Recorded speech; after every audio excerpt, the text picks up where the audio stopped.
Hello મિત્રો, શેરબજારની વાતોમાં મિત્રો, ઈરાન અને અમેરિકા વચ્ચેનું જે યુદ્ધ છે એમાં દિવસે ને દિવસે પરિસ્થિતિ થોડીક બગડતી જાય છે. અમેરિકા પોતાની જીદ ઉપર ખડું છે અને ઈરાને જે પ્રસ્તાવ મોકલ્યો એ અમેરિકાને મંજૂર નથી અને બયાનબાજી કરવામાં તો ટ્રમ્પ સાહેબ પાછા પડે એવા નથી. અને એ ધૂની મગજનો માણસ ક્યારે શું પગલું ભરે એની કોઈ નક્કી નહીં. પરંતુ તમે વિચાર્યું છે કે રશિયા અને યુક્રેનનું યુદ્ધ હતું ત્યારે આપણને કોઈ તકલીફ નથી, પરંતુ ઈરાન અને અમેરિકાના યુદ્ધથી આપણને કેમ આટલી તકલીફ છે? એના પાસે સમજવાનું કારણ છે કે તેલ. મિત્રો, આપણે ભારત તેલના મોટા આયાતકાર છીએ અને ખૂબ આપણું જે વિદેશી રોકાણ છે, આપણું જે વિદેશી ભંડોળ છે ડોલરમાં, એ મોટા ભાગનું તેલ ખરીદવામાં જતું રહે છે. અને એની આ મોટી રામાયણ ભારત માટે. તેલ $60-62 આપણને દુનિયામાંથી મળી જતું હતું અને યુક્રેન અને રશિયાના યુદ્ધ વખતે તો આપણે એ તેલ એનાથી પણ સસ્તું મળતું, ડિસ્કાઉન્ટ ઉપર મળતું હતું. આજે એક ક્રૂડ તેલ $105 ઉપર ચાલી રહ્યું છે બેન. અને એમાં કેટલી આપણી વપરાશ, કેટલી આપણે આયાત કરવાની અને એમાં ડબલ ભાવ, એ મોટી મુશ્કેલી ભારત માટે છે. અને આજે જો ભારત માટે કોઈ મોટી મુશ્કેલી હોય તો તેલ. રૂપિયાનું ઘટાડો, રૂપિયાની સતત ધોવાણ, આજે $95 આસપાસ રૂપિયો અને ડોલર સામે ચાલી રહ્યો. અને ત્રીજી વસ્તુ છે કે ભારતમાંથી વિદેશી રોકાણકારો એમનું જે હોલ્ડિંગ છે શેર બજારમાં એ વેચી અને ડોલર લઈને રવાના થઈ ગયા. આજે પણ એમની વેચવાળી અટકી નથી, છેલ્લા 2 વર્ષથી સતત ચાલુ છે. આ ઘણા પરિબળો આપણા બજારને નીચે લાવવા સતત ખેંચી ગયા છે. અને આજે પણ જુઓ તમે કે ડીપ નિફ્ટી 200 પોઈન્ટ ઘટાડા સાથે અત્યારમાં ટચ થઈ ગઈ છે. આજે પણ બજાર નેગેટિવ ખુલવાનું છે, નેગેટિવ રહેવાનું છે. જ્યાં સુધી ઈરાન અને અમેરિકાના યુદ્ધનું સંપૂર્ણપણે બંને દેશો વચ્ચે ડીલ થઈ જાય અને રાબેતા મુજબ તેલ સપ્લાય ચાલુ થાય અને જે તેલનો ભાવ $105 છે એ ઘટીને $80 આસપાસ આવે તો આપણી પરિસ્થિતિ સ્થિર થાય. આ પરિસ્થિતિ છે. એના માટે તો આપણે મોદી સાહેબે સતત આ 2 દિવસે ગુજરાતમાં આવ્યા છે, સતત એમના ભાષણમાં એક જ વાત કરે છે કે ભાઈ સોનું ખરીદવાનું બંધ કરો,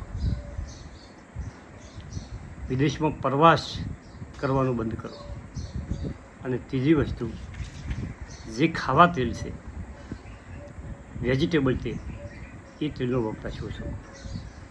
એના પાછળનું કારણ તમારે સમજવાનું છે કે 2025-26ના જે વકરા છે કે આપણે વિશ્વમાંથી કઈ વસ્તુ પાછળ કેટલો ખર્ચો કર્યો છે. એમાં પહેલા નંબરમાં છે ક્રૂડ ઓઇલ, $134.7 બિલિયન. આટલું તેલ આપણે ખરીદ્યું મિત્રો. એના પછી બીજા નંબરમાં છે સોનું, $72 બિલિયન સોનું આપણે વિદેશમાંથી લાવવું પડ્યું. અને ત્રીજા નંબરમાં છે પ્રવાસ. આપણા જે નાગરિકો, ભારતના નાગરિકો પ્રવાસી, ધારો કે અમેરિકા જોઈએ, રશિયા જોઈએ, બીજા દેશોમાં જોઈએ પ્રવાસી, તારે અહીંથી એ લોકો ડોલર લઈને અમને જવું પડે છે. આપણા પાસે ભારતની બેંકો પાસે જે રિઝર્વ ડોલર પડ્યા છે એ ડોલર લઈને જોઈએ છે, પૈસા ભરી અને ડોલર લઈ જોઈએ છે. અને એ ડોલર આ વર્ષ 2025-26ના વર્ષમાં $31.7 બિલિયન પ્રવાસમાં પૈસા વપરાયા. ત્રીજા નંબરમાં આવે છે ઘાત તેલ. વેજીટેબલ તેલ જે આપણે લોકો ખાશે. આપણો ભારત આપણો મોટો દેશ છે, કૃષિ પ્રધાન દેશ છે. આપણે જે તેલ ભારતમાં ધારો કે રાયડાનું તેલ, આવા મગફળીનું તેલ, આવા ઘણા તેલો આપણે ભારતમાં પણ ઉત્પન્ન કરે છે. છતાં પણ આપણે $19.5 બિલિયન તેલ વિદેશથી આયાત કરવું પડે. અને છેલ્લા નંબરમાં છે ફર્ટિલાઇઝર એટલે કે ખાતર. $14.5 બિલિયન ફર્ટિલાઇઝર 2025-26ના વર્ષમાં આયાત કરવું પડે. આ 5 વસ્તુ પાછળ બીજી ઘણી વસ્તુઓ છે, પણ બહુ નાની વસ્તુ છે. ડિફેન્સમાં પણ આપણે વિદેશથી ખરીદી કરવી પડે છે.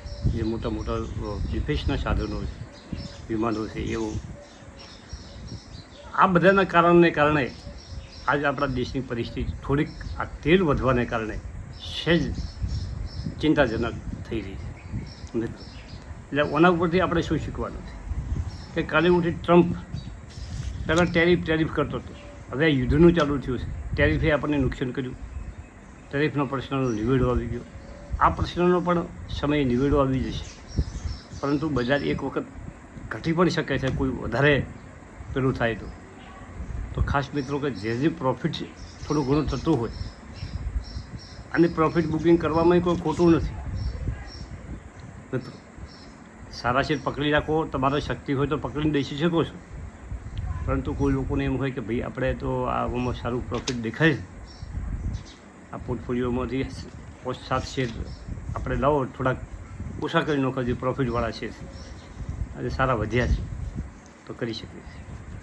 અને યુદ્ધ વધારે થાય તો ઓનાથી નીચા ભાવે એ તે કંપનીના સારા શેરો આપણને મળી પણ શકે. આ વાતે પણ વિચારવા જેવી છે મિત્રો.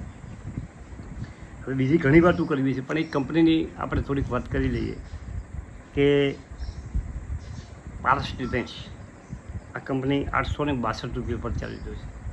હમણાં મહિના પહેલાં આ કંપની $700-700 ચાલતી હતી. એક મહિનામાં 35% રિટર્ન આપ્યું. આ ડિફેન્સનો સ્ટોક છે મિત્રો. અને એનો 52 વીક લો 580 છે અને 52 વીક હાઈ 972.